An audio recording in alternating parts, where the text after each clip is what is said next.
เป่านับพระเจ้ากับว่าคนผู้นั้นบ่มีศีลนั่นแหละนี่น่ะมุขะสุญโญเรื่องเป่าจากปากบ่ลำเรียนพุทธบาทและธรรมกถาบ่ได้ลำเรียนกรรมฐานภาวนาตามคำสอนพระเจ้าบ่ถามมาตั้งที่จะแต่เต่าเข้าสู่เบียงฟ้าในนิพพานบ่จักชวนกันเข้าวิหารของธรรมพระเจ้าบ่ปักจะเล่ากรรมธรรมเต้ากล่าวแต่กรรมทุจริตกรรมมันเป็นบาปจึงได้ชื่อว่าเป่าจากปากบ่เป็นบุญกายะสุญโญอันหนึ่งเป่าจากส่วนตัวบ่มต้มมอมนเช่าเลี้ยงครับเน่าวันละ3 ปีบกคงฝ่ายหาตั้งดีชักญาติบ่ได้เคียงความอาจเป็นตาลต้มเมาหรือสงสารก็ทำการไก่เล็กไก่ล้อมสมบัติไว้ปอบ่องได้กันตนตายก็บ่เอาไปกว่าตะกมหน้าไปผู้หนึ่งผู้เดียวทุกกรรมเปลี่ยวป่าไม้ละไว้บ่เอาไป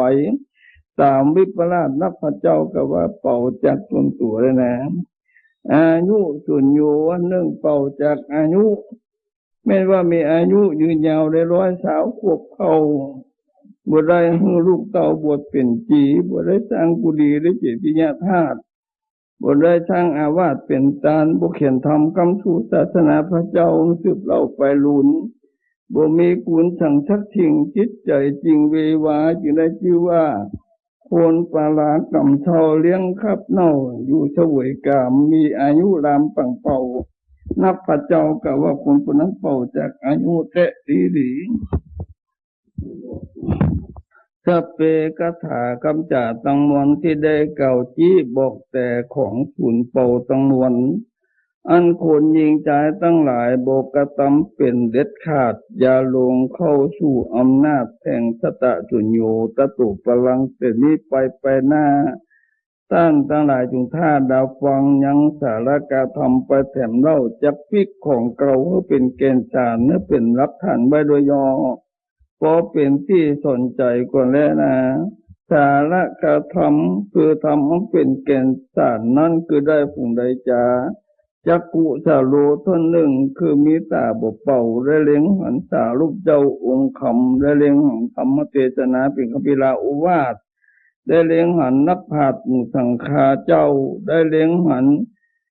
ต้านกิตนากินตานปังน้อยและใหญ่ได้เลี้ยงหันต้านเตียวไปกระตำบุญได้เลี้ยงหันพวกพ่อแม่2 เท่าได้เลี้ยงหันหมู่เจ้าจ้อมบิดาบาตเข้าจะเดินมาได้เลี้ยงหันญาจุกวันนี้พวกคนขอเข้ามาสู่ได้เลี้ยงหันตั้นอยู่รักษาศีลภาวนา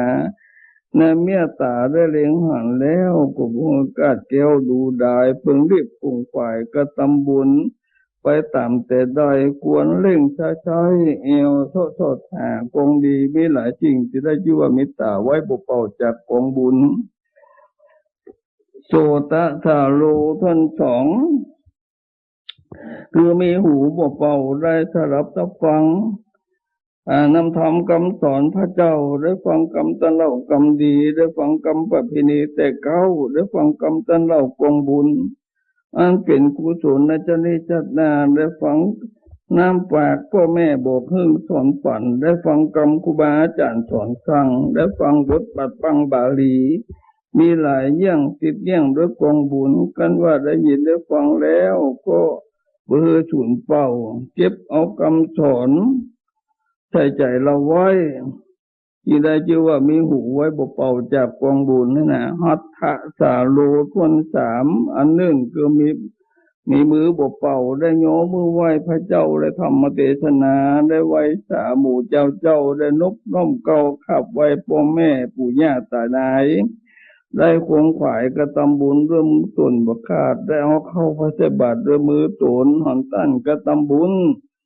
ก็ได้ขนครัวเติมช่วยเก็บของช่วยจนเธอเป็นตาลที่ได้ชื่อว่าหัตถะสารบ่เป่านับพระเจ้ากับว่าคนผู้นั้นมีมือบ่เป่าและหนาปาตะสาโลทวนทีคือมีติ่นบ่เป่าได้เตียวไปด้วยติ่นเข้าไปสู่สังฆาเจ้าอยู่เทศนาธรรมได้เตียวไปกระทำบุญและติ่นตนบ่ขาด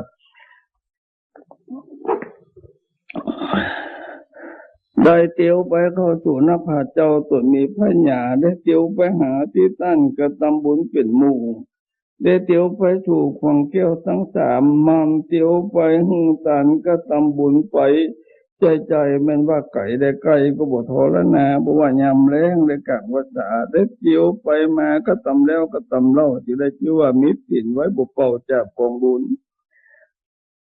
มุขะจาโรทนห้าคือมีปากบ่เป่าจากปากเทศได้สังวาส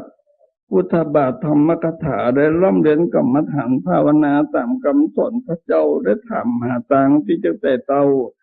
เข้าสู่เมืองฟ้าได้นิพพานได้จักชวนกันเข้าสู่วิหารของธรรมพระเจ้าได้ปักจะเล่ากรรมธรรม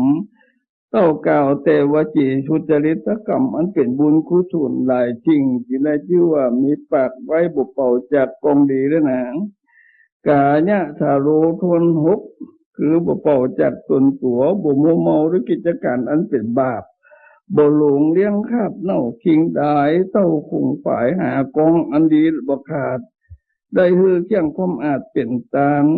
บ่มัวเมาได้สงสารลูกบ่กล้าของที่ผิดธรรมบ่ฟังกรรมคุณใบบ่หอมเขาของไว้เป็นสถานเตย่อมสลาเตตังด้วยตนตวนคำเจ้าพัดเจ้ากะว่าควรพูดแล้วเป็นคนดีมีตนตัวไว้บ่เป่าไว้นะอายุสาโรทนเจ็ดคือมีบ่เป่าจากอายุไม่ว่ามีอายุยังบ่บ่หลายได้12 13กบเข้าได้สร้างสารูปเจ้าองค์คำได้ตานกุดีวิหารในจิติยธาตุได้สร้างอาวาสเป็นตางได้สร้างเขียนธรรมคำสู่ศาสนาพระเจ้าหัวต้านสืบเล่าไปรุนได้กระทำบุญกุลหลายสิ่งจิตใจลิ่งน้อมเข้าสู่ตั้งดีมีสัมมาทิฏฐิเป็นเก้าใจบ่เศร้าบ่วางเปลี่ยนกายเนี่ยฉลังเอาแต่เตรียมมาแต่กำแต่เก้าจิตตาฉลังนั้นเล่าหักมันอยู่ภายในชีวิตตาฉลังเป็นดังเก้าแล้วปัญญาฉลังพญาแก้วบุญต่ำตันคณะฉลังเรียบเรียวปันบทจ้าตุกเต็งท่าดาตามอันนี้หากเป็นปัญจสารคธรรมห้าสิ่งดีเตะยิ่งโลกโลกาผู้ใดได้กระทำมาเป็นดังเก่าแล้วนี้อาจารย์เจ้าเก่าที่ว่าผลถึงว่ามันนี่เป็นคนดีมีอายุเป็นแก่นเป็นสารโบเสียรามปังเป่าแม้นว่ามีอายุวันเดียวนึ่งก็เป็นก็เกิดกว่าเท่าพุ่มเว้าบุรุษจักสินจักบุญนั่นเลยนะกล่าวยังสารคธรรมเจ็ดบทกูดรวบรวมลงจากสารคธรรมทั้งห้าก็บริปุณาแล้วตอนนี้ก่อนแดเอวังก็ไม่ดูประกาศรัศนีวริวหาปุราภริเปเรนติสากลังเอวเมวัยโตตินังเปตานังอุปกปติอิทิตังปฏิตังตุมังสุปเมวะจมินจันโตสัพเพปุเรนโตสังกัปปะจันโตปนรโสญถามณิโชติระโสญถาสปิติโยวิวัจันโตสัพพะโลกเวนะจันตุมาเตภวตันตารโยโชขีติคาโยโกภวะภิวัตนาชิริจานิจังวุธาปัจจายโนจัตตารโลธัมมวัฏันติอายุวันโนสุขังพลัง